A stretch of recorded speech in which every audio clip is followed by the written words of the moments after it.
What is going on, everybody, and welcome back once again. My name is Jordan, also known as JMonster. I want to thank you for joining me for another replay battle. Now, since our last 1v1 was rather short, to say the least, you are going to be getting 2 battles today. And this one is a little bit more expansive and shows off some new factions and indeed some new units which you have never seen before that I'm pretty excited to show you. So without any further ado, let's get into the army comps. The first army we're going to look at today is the forces of Isengard, actually, who have been heavily changed over the last couple builds. Previously, they were monstrously overpowered. They could just run over everybody. Now they're a little bit more reasonable, I think, and they've lost a few things like unit numbers and stuff like that, but actually I'll give you a brief word on kind of where I see Isengard going in the future. Now, I'm expecting to see most people having armies of largely cores of Uruk-hai, as you would expect, but I think you will be relying a lot more on your mid-tiers and your auxiliaries like the Dunlendings and the half-orcs and things like that than you ever had to previously in other battles, because they definitely fill in some serious gaps in the Uruk-hai roster. For example, the half-orcs are, I think, the only decent like medium-tier shield and spear unit available to Isengard at this point. The Dunlending Orthanc Guard are now a bodyguard unit that costs 1100, and the other options are the Dunlending Clansmen, who are significantly lower quality than the half-orcs. So just things like that. I think you're going to be seeing a lot more variation in the Isengard armies, not just being completely composed of Uruk-hai, although it will definitely be a significant portion of it, definitely the core. But in any case, let's take a look at my army comp. I've got a unit of Berserkers, now very expensive, about 1100, but they still have 103 in the unit, which is more than any other elite unit. But they are unfortunately, well, not unfortunately, I think reasonably limited to a single unit. Now, in behind them, I've got 3 units of Uruk-hai infantry. I believe I've got 1, 2 here, another one hiding over there in the big blob. A couple units of Warg Riders. Now, Isengard, I think they previously, at least in 0.91, they had Warg Skirmishers. In 0.95, they have lost Warg Skirmishers. However, they can bring a higher than average number of Wargs, and their Wargs are a little bit better than the good and bad Misty Mountains Goblin Warg stock. So you can basically flood the field with Wargs if you are willing to commit that much resources to your cavalry lineup. But over here I have a unit of Champions of the White Hands, who are greatly changed. I don't know if you guys have seen these guys yet, but they're essentially mounted Nazgai at this point, which is real cool. Got a couple units in behind of the Uruk Reavers, and want a little bit of shock infantry here, given who my 2 opponents are, because we'll see that in a little bit. I believe I've got 2 units of Uruk-hai pikemen to back up my main line, a single unit of Uruk-hai crossbows, 1 unit of Trolls of the White Hand, who are real scary, very tanky. I would say at least as tanky as the Olokai, and they've got a little bit more numbers, so it's a very strong troll pick. Also a very decent anti-cavalry unit. I think they've got like a +10 bonus versus cavalry, when they are the only trolls that have that, which is pretty fitting for Isengard, whose biggest nemesis, I guess we could say, are the forces of Rhun. But I think that does it for my army. So let's go ahead and let's see what my ally has brought to the battle today. And this is one of the armies with the new units, so let's actually start with those units. Now, these guys currently are unlocalized placement text, but they are a heavy Lancer unit for cons, and their stats aren't really finalized, so I won't really talk too much about them, but I will tell you what I want to see happen with these guys. I would like to see them get a small anti-cavalry bonus, just because they're gigantic and they're these crushing behemoths. But I want to see them remain 2 HP and fairly low in number, with not a whole lot of armor either. So they're the epitome of a glass cannon, a slow-moving glass cannon that you can really do a lot of damage on the charge with, and it has a small bonus versus cavalry, at least enough to negate their Lancer debuff, but obviously it's very expensive. And if they take enough damage, these guys can run amok as well. So fire arrows in particular will be very effective against these guys in getting them to panic and flee. But like I said, their stats aren't finalized, so yeah, don't take what you see in the battle basically as being the final stage of them, because it's definitely not. We're still workshopping it. But over here we have the Champions of Nafarat, who are very deadly. They are AP. All Trollmen are AP, and these guys have a little bit higher armor, I think, than is usual for Trolls. I think they have about 5 instead of the regular 3 that Trollmen get. And they've got a small shield bonus as well from the shields on their back. And they are, of course, 2 HP and 103 in the unit. So I guess the Berserkers aren't the only 2 HP unit to have that many men in a unit, but still a very strong unit, but very vulnerable to arrows, as most of Harad's roster happens to be. Over here we got 5 units of Muhad Tribesmen, who, they are not replacing the Muhad Javelin unit, they are just called something different. But the Muhad Tribesmen are a mid-tier sword and board unit, which is something that Harad has lacked for a very long time. I believe Santa the Dark Cloud has also brought 2 units of Trollmen, at least. Yeah, he's definitely got 2 units of Trollmen. So the standard complement, you're going to see a lot of these guys. Very deadly AP, they scare infantry. They have a lot of uses, but naturally very vulnerable to arrows. Front line here is going to be composed of the Militia tier Haradrim Spearmen. And over here we have the Muhad Beast Hunters. And this is the Muhad Javelin unit that you guys have all come to know and love. So a little bit of AP support there, a little bit more AP support, I should say, for Sin's front line. And I think that does it for most of his army, so let's go ahead and let's take a look at his generals. Bodyguard, yes, the Black Serpent Bodyguard, 2 HP medium lancers, very swift, very deadly on the charge. They're just the Serpent Guard knocked up a notch, essentially. But that does it for our team's army, so let's go ahead and let's see what our opponents have brought to the battle today. Now, across the field on my end, we have another faction that got some pretty big changes, I would say, at least in terms of their pricing in the last hotfix. This is the Kingdom of Rhun, being commanded by Rhun. And he's very much gone for a quantity approach instead of quality. So you're not going to see things like the Flag Rim and such in this army, but there are a lot of the Eastron clan hunters. I think he's got about 3 units of them, backed up with a line of Lokegamp Rim, who have a very small spear bonus, or not spear bonus, a shield bonus, so they are a little bit better with their heavy armor and that tiny shield buff to standing up to arrows and things like that than you would expect from other pikemen. But that being said, they will not stand up to a sustained volley fire for an extended period of time. And behind them, we've got, I believe, 6 units, the full complement of Eastron clansmen. And these guys have a little bit of an Easter egg, and I'm gonna let you guys find it, but I will tell you that it is tied to their armor buffs, so you guys should check that out. And actually, you're going to be seeing some new armor buffs for these guys in the future. I believe Sin of the Dark Cloud is actually working on them, so ooh, get excited. You're going to see a lot from the Eastron clansmen. They're actually very solid mid-tiers who are extremely numerous and really good for their price. So I think you're going to see a lot of builds that involve the Eastron clansmen in some fashion or another, which I think is a good thing. I mean, previously, they didn't really get used a whole lot.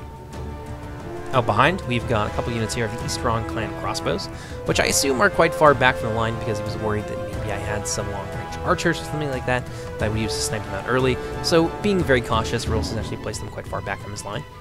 Supporting them, he's got a unit of Camel's Dragon Knights, who have got a slight shield nerf in the last patch, so now they have 6 shield instead of 8. And I think they're going to be getting a minor armor and melee defense hit as well, just because they are very, very strong at the moment. I think they're actually the best knight unit in the game. They tend to win most of their engagements, so trying to make them a little bit more on tier with other knight units in Reforged. But yeah, at the moment, very, very strong cavalry unit. Over here, we have a new model for the bodyguard unit we've all come to know and love. They are now armed with shields and called the Dragon's Wrath Warlords. Very heavily armored, very, very deadly on the charge, but they are a Lancer unit, so unlike the Camel's Dragon Knights, for example, they do not have a solid anti-cavalry bonus. In fact, they get a penalty versus other cavalry, so definitely remember that and choose your engagements accordingly. Now over here, you don't really see too many of these guys, but the Runic War Chariots are extremely deadly. They can be so strong when used well. If you can get them to just like charge lengthwise down a line of infantry, they can scatter an entire army. So you definitely want to be wary of these guys in your battles, but you want to be cautious with them as well when you employ them as a commander, because they are quite fragile. They've got 4 HP, but that is very, very deceptive. It's quite easy for melee cav to take these guys down very quickly. So yeah, a couple units here of the Runic War Chariots. I think he's actually got one other unit of the Dragon's Wrath Guildsmen, the new assassin unit that's available to Rhun. They're around here somewhere, but you won't see them until very late in the battle anyway. So moving on over to his ally, we have another one of the developers of Age Reforged. This is WK, our very talented map maker. He's going to be playing as the forces of Cardolan, and he's got a unit here of the Dunedain Bodyguards, which is a 2 HP medium lancer unit, very much akin, I would say, to the Serpent Guard, although I think they're about even with a Serpent Guard. Over here we have a unit of Battle Ready Dunedain, who are another medium lancer unit, a little bit less numbers than the Serpent Guard, I believe, but they're better in melee, but I think they've got less armor and other things like that. They get some Dunedain buffs from being Dunedain, which are pretty substantial, but you're only allowed to bring one of them. So you definitely need to get the most out of them, because they are quite expensive. Over here we have the Tharbad Riders, who are an interesting unit. Now, usually units that have the 820 charge slash, like the 820 initial lance damage slash extra charge bonus split, are knight units. These guys, however, are not knights. They do not have 2 HP, and they do not have the same survivability of a knight unit, but they have more numbers, and I think they're a little... I don't know if they're faster. I think they're about the same speed. But yeah, on the charge, very, very deadly. Out in front, we've got a unit of Minotaur Roman Guardians, who are previously they were known as the Gatekeepers for Eriador, like the, I don't even remember what they used to be called, but it was definitely Gatekeepers.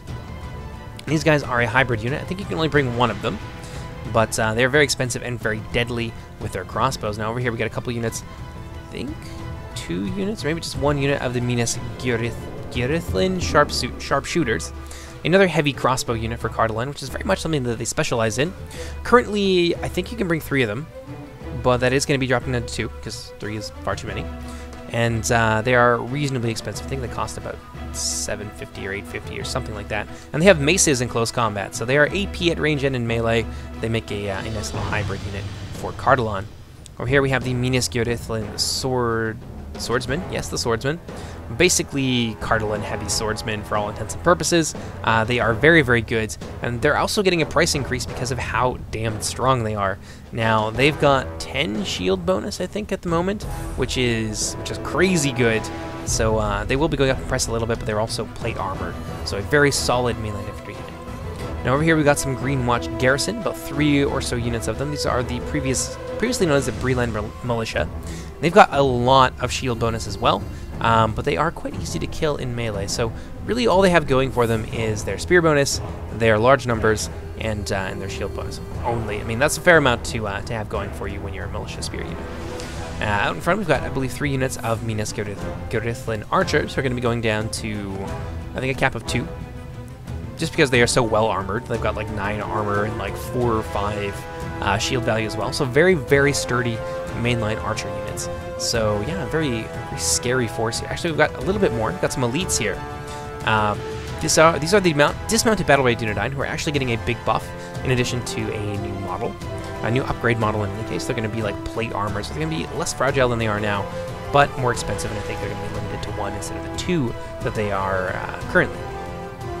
Over here we got some Tharbad Warhammers, who are a slightly toned down version of the Witch Realm Hammer Guard, but nonetheless a very, very deadly unit in close quarters and naturally AP with those wicked looking maces. Now over here we have, previously these guys were the Barrow Down Guardians, but now they are the Wardens of Tirn Gothrad, and they're pretty damn scary. They're a solid infantry unit. They also inspire units around them, which is something that Cardolan in general kind of needs because their morale tends to be quite low. Definitely as low as I think any of the Númenórean factions will go.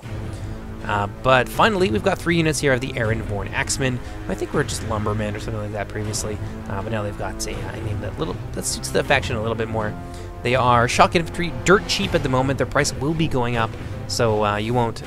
There's a few things that are going up for Cardolan, so you're not going to see quite this expensive force in the future, but these guys are definitely cost-efficient AP troops that have quite low morale, so you want to be careful with how you use them. But in case, that does it for the army comps. Let's go ahead and let's get into the replay. I hope you guys enjoy it. Now, before everything kicks off, let's take a quick look at the order of battle, because there are some important little things here that I want to draw your attention to, just for when you get your hands on 0.95. These are a little bit of quality life things that you can do to make your life a little bit easier. So you can see here my Urukai mixed in with my Urukai pikemen, and this is a very potent anti-cavalry tactic. And from what I've seen in both my battles and in replays that I've reviewed, I think this is going to be something that you see a lot moving forward with the patch. You're going to see a combined arms approach, very much so. And especially against a faction like Rhun, that's in particular, that's why I want to talk about this. Rhun has a lot of Lancer cavalry and a lot of like heavy cataphracts and things like that, and they can absolutely destroy non-spear infantry on the charge if they get a really nice like frontal charge into a long, wide surface of infantry like what I have here. So the addition of the pikes just kind of makes your life a little bit easier. One less thing to worry about. You're not going to see too many people that will charge headlong into the front of a braced pike wall. And in the event that someone tries to, you can just pop them into defensive formation, and the cavalry will skewer themselves. Assuming that you place them correctly, they'll actually go... The spears will go in front of your infantry, so they won't take the brunt of the impact. In fact, the spears will. So yeah, definitely a nice little thing to pay attention to when you're playing. If your enemies are doing something like that to you, you want to know. You definitely want to know, because it can be disastrous. But a little bit of a note here, instead of the Dark Cloud's force, it has no skirmishers, and I actually missed a couple of his hidden units. Now, let's see if I can find them. Yeah, they're there. He's got a couple units of Hashari. Now, Sin of the Dark Cloud he's an experienced player, and when I was playing this game the first time, he started to fall back like this, and honestly, it kind of scared the crap out of me. I was like, oh my god, I'm going to be isolated. Rhun is already moving forward with a cloud of Eastron archers. I'm beginning to spray down my out-of-formation Uruk-hai archers, so I was in a pretty bad place, but this is actually quite clever what he's doing. He's bringing the rest of his force back here to get WK to come forward, maybe even using me as bait. We weren't on voice, so I didn't actually know what was going on, but he could just be using me as bait, and then once WK gets close enough, he can pop his Ashari on them, tie up his front line of archers, which is where the entirety of WK's skirmish force is, for the most part, except for his crossbowmen on the other end. And then he can move in under the cover of those Hashari, let them kind of sacrifice themselves, and he can move in with the rest of his army without taking an obscene amount of arrow fire on the approach, which, and when I first played through the game, I was like, oh man, I'm going to get screwed here, but reviewing it has given me a different perspective. It's actually a pretty clever thing that Sin of the Dark Cloud is pulling off there. But in any case, you can see my Uruk-hai archers finally getting themselves into position, but the East Run Archer Death Ball is opening fire on my front lines, and my Uruk-hai archers, unlike my Uruk-hai pikemen and infantry, are not well armored at all. They've only got about 4 armor, as opposed to the 9 of the heavy infantry plus a shield value. So these guys are going to suffer quite grievously at the hands of this just massed volley fire. So Rhun and his ally WK are going to take the bait here a little bit. Well, not so much bait. WK is going to have to move forward if he wants to fight me and if he wants to fight Sin, but Rhun is going to move forward with his ally and slowly get himself into position. Now he's moving over onto his flank with a lot of his cavalry, and this is definitely a big concern of mine when I was playing through this. Now, I have a lot of really nice anti-cavalry, and you can see them mobilizing in the back there, and I really want a piece of these runic war chariots, because I've seen what they can do. If they manage to charge all along my line, even the steady Uruk-hai might be forced to flee, and it would certainly wreak some serious havoc on my archer line, my berserkers, for example, and of course my Dunlending clansmen. The clansmen will stand up real well to it, but the morale shock might be enough to send them into a panic, which is obviously not what I want to have happen. So I am going to start to move out slowly with my Warg Riders. I'm being a little bit trepidatious with my advance here with my wargs, because they are quite lightly armored. They do have HP, but damn, can the Runic War Chariots do a lot of damage from range with their 8 missile damage, which is also body piercing, making it especially good against Cavalrino. So I want to be careful here, not get myself drawn into anything that would be a pretty uneven exchange in the favor of my opponent. Now over here you can see the Sin of the Dark Cloud has sprung his ambush, but unfortunately the Hashari had a lot of ground to cover, so WK was able to recover, get his Greenwatch garrison into formation, and yeah, pop them out of loose formation, so they're going to be able to defend themselves against these Hashari assault from the front. Now the Hashari are very good in melee. They have very high melee defense, not a lot of armor though, so these charges here from the side, the arrow fire coming in, and just the sheer numbers of these Greenwatch garrison are going to be enough to defeat this push, and unfortunately Sin of the Dark Cloud's master plan is not going to come to fruition. However, the rest of his army is moving in post-haste, but the cavalry here from both sides really doing a number on them. Look at this, a big charge here right through the Harad spearmen, unbraced. They're not going to stand up to the Dragon's Wrath Warlords very well at all. And over here you can see the Camel's Dragon Knights moving in. Now, unfortunately, I wasn't able to lend a lot of support to my ally in this instance, and those Dragon Knights have nothing to fear from my wargs. And they're going to go right through that unit of Muhad tribesmen, and it's really going to hurt, and they're going to continue on towards the Muhad Beast Tamers before they're really able to get a Javelin volley off. I think there's a few Javelins that got tossed there, but it's not going to be enough.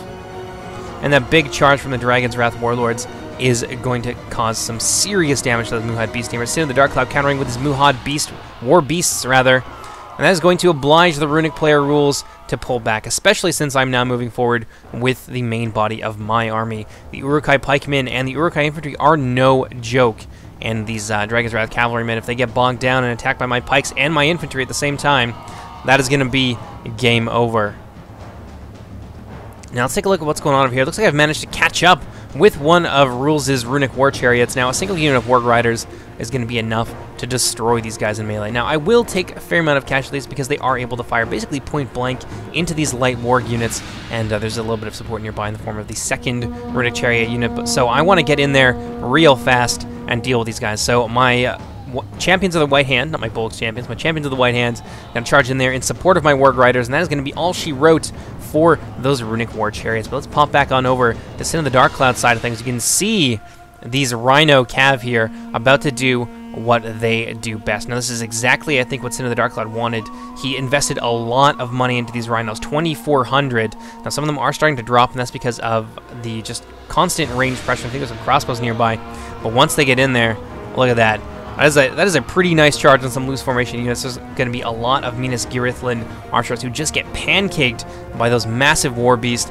Sin of the Dark Cloud is going to follow it up here with a second big charge into the forces of WK. And at the same time, you can see him moving in with his Trollmen of Harad. This is a fear-causing unit, and Cardolan as a faction is quite low on their morale. So that's going to be a real ugly thing for him. You see some of the Ironborn Axemen trying to pull out of there, trying to get away. And those Trollmen of Harad managed to get in there with a hammer and anvil strike. This could rout this entire wing. You can see the Greenwatch garrison already shaken. Not a whole lot really happening to them. Now over here, Sin the Dark Cloud losing a little bit of micro on his cav, and as a result, Rules, the runic player, is going to be able to focus them down with some of his Eastrong clan hunters, and I think he's also bringing some of his Eastrong clan crossbowmen to bear as well, and that's going to be a big problem. You see one of those units running amok, and now a second volley here from those crossbows straight on into the Muhad war beasts is going to send that unit into a panic, and they're going to run amok almost immediately. We're going to increase the morale of them so this doesn't happen quite so often, and the unit will be able to be used a little bit more.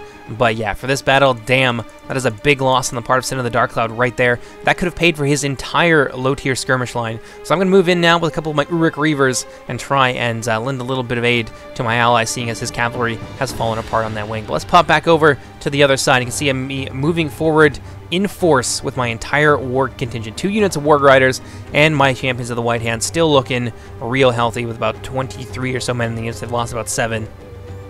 Managed to destroy one of those runic war chariot units, and we've done some casualties to the other. Now, I've got enough cavalry here to win a fight against the Eastrong clansmen and the chariots and the Dragon's Wrath warlords, but my sights are set on that unit of Kamel's Dragon Knights right there. I want them dead. At the very least, I want to neutralize them, because a lot of the runic killing power is focused either on their cavalry or on their crossbow units, which they brought for the purposes of scything through my heavily armored warriors, which they're not doing a terrible job of at the moment. Oh man, all my units going to take a big broadside there to the face. But over on the wings, I definitely want to destroy his cavalry as quickly as possible. Another runic war chariot unit has fallen, taken heavy casualties, and he's got a countercharge now with his Dragon's Wrath Knights, or his Dragon's Wrath warlords downhill. He's got another unit of Dragon Knights coming in as well to support them, but I've still got another unit of wargs, and I can see what's happening here, and I want him to commit those knights, and I want to surround them, and I want to kill them, because I know that a single unit of warg riders charging into these guys can maul them, kill about half the unit or so. So I'm going to move in from the rear with the second unit, my second unit of warg riders, pull right through those clansmen who've already suffered quite grievously at the hands of my infantry, and now I'm going to move in, occupy his main line so that he can't send any support to help his beleaguered cavalry. I'm going to start to move in now with the rest of my elites. You can see me bringing my Trolls of the White Hand forward, very tanky, very deadly, committed on this flank. That's going to be a big bonus in my side. This is where I'm trying basically to win the fight against Rhun. I'm committing heavily on my left, and I really want to kill this cav. Now you can see here those Dragon's Wrath warlords have taken about half casualties. Now they're going to get caught up by my wargs in their retreat there. But unfortunately, my warg is going to get flanked a little bit by a big influx of Eastrong clansmen. Rules being very smart with his reserves, and it is definitely serving him well in this instance. But I've still got a lot of cavalry, and his cav is now in full retreat. He's lost the chariots, and I am still ascended, at least on this end. Now, I don't want to lose my general. I've only got about 12 champions of the White Hand left, so I lost about half of what I had previously. So I'm going to make a big decision here, and I'm going to pull back my general. I'm going to just pursue his knights and his warlords across the plains with my warg riders and try and kill as many of them as possible, because I know, like I said earlier, that these units will trade very, very nicely with the warg riders, especially if they can do what they're doing now, or with the Camel's Dragon Knights, and surround them and, yeah, just grind them down. So let's pop back over to the infantry side of things. My Uruk Reavers here are starting to turn the tide a little bit on Sin of the Dark Cloud's left flank, but unfortunately this flank is going to be able to stand real strong, especially with these battle-ready Dunedain here. We're not going to be able to rout the Cardolan forces as I think we wanted to. Looks like there's some cavalry action going on in the back here. Dunedain bodyguards cleaning up all the remains of the Muhad Beastmasters. Sin of the Dark Cloud doing his best to just do some damage control here with his one remaining cav unit. He's got his Black Serpent bodyguards going right for those Dunedain bodyguards, trying to pin them in with a unit of Haradrim spears.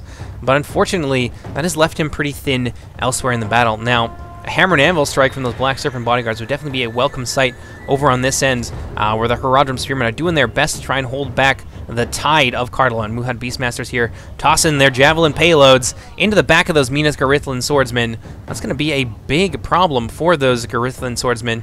If they're allowed to just continue to do what they need to do, they may be able to actually turn this fight around. But unfortunately for Sin of the Dark Cloud, at the moment, he is being surrounded. And these Muhad tribesmen do not have the greatest morale in the world. They only get about a +1. I think they're only trained, so they got about 11 or so morale, and they will run in the face of overwhelming odds. And it looks like those Minas Garithlan swordsmen have had enough of that. They're going to try and rout this unit here of Haradrim spears, denude these Muhad Beastmasters of their last remaining defensive buffer, and they come in from two sides and crush them completely. A rear charge here into those Haradrim spearmen going to be enough to make that happen, precipitating a rout from the Haradrim spears. Things not looking great for Sin of the Dark Cloud on his right flank. So let's pop back over to the main battle line. You can see Rhun here fighting hard against Isengard. You know what? I actually really like that. I'm going to take a picture of that. We'll use that in the thumbnail. Big fight here all along the line, but my Urukai are going to be able to see this through. You can see the Trolls of the White Hand here just absolutely crushing the runic flank, and I'm actually winning over here as well with my my Dunlending clansmen. But in the back, I have lost a lot of my Warg Riders, and you're seeing a little bit of breaking here, but 9 of my Warg Riders now fleeing for the hills, 21 of them over here, and we haven't done the damage to the Kamel's Dragon Knights that I really wanted to, which is why I committed my Wargs so heavily into this fight. But we still have some options. We've still got some crossbows over here. I brought my crossbows up in preparation. Once I saw I was losing that fight, I wanted to have my crossbows handy so that I could potentially use them to try and cut down the Kamel's Dragon Knights. And I've still got 12 Champions of the White Hand, which is nothing to sneeze at. So I've got some reserves here, and I've got my Berserkers as well.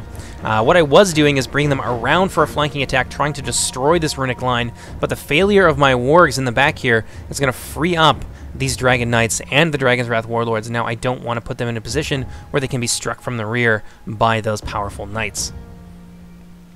Now, speaking of powerful knights, got the Tharbad Riders over here charging into the flank of my Uruk Reavers, trying to relieve a little bit of the pressure on the Cardolan right flank, rather.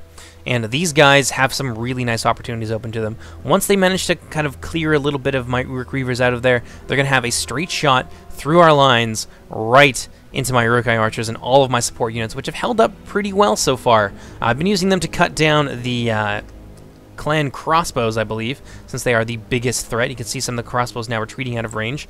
I'm going to begin to focus down the rest of his light units, but so far my fight is going real well.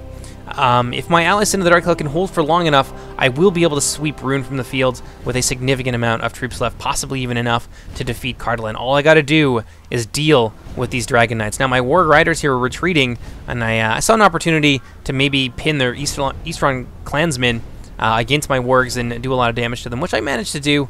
Actually, no, I remember what I was doing. I was going for the crossbows, since they were a big problem. I only managed to kill about 25 of them, and I ended up losing that Warg unit. And 20 extra Wargs would have been a real welcome sight, especially given how many Dragon Knights they still got left. So Rules is now going to have, because of that that poor decision, Rules is now going to have free reign to try and come around on my flank and outflank my clansmen, who are winning at the moment, but they will not hold against overwhelming odds. So right now, I'm just hoping and praying some of my Warg Riders will come back. I've still got my Champions of the White Hand, my Berserkers. I've got my crossbows in position now to be able to put some fire into those Kamel's Dragon Knights, which is exactly what they're doing. A nice enfilading firing arc here all along the longest axis of these Dragon Knights. They're going to take a lot of crossbow bolts there, but I don't think they're going to take... Yeah, they'll take some casualties, but... Yeah, about 3 of them. That's decent. That's more than my Wargs managed to do when they had them surrounded.